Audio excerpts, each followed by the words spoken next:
By balancing act, I mean that the international system, all the states, all the countries, great powers, small countries, regional powers, are all engaged constantly in balancing their interests and in balancing competition.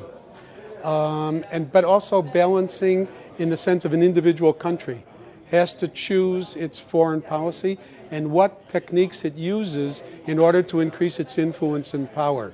So it's balancing between domestic and external foreign policy priorities, economic versus military, etc. So it's in both senses. In my opinion, globalization is working in both directions.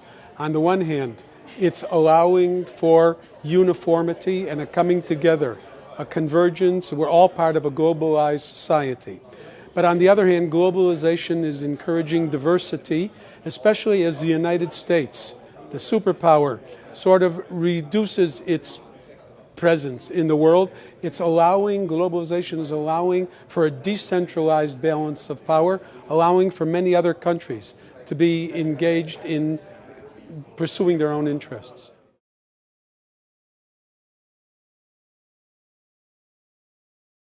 Here again, globalization can work in either direction. If in the Middle East, and here my specialization is on Israel and the neighboring Arab countries, if all of these countries, we open ourselves to globalization process, encouraging economic development, I think that will create a better climate for something approaching peace.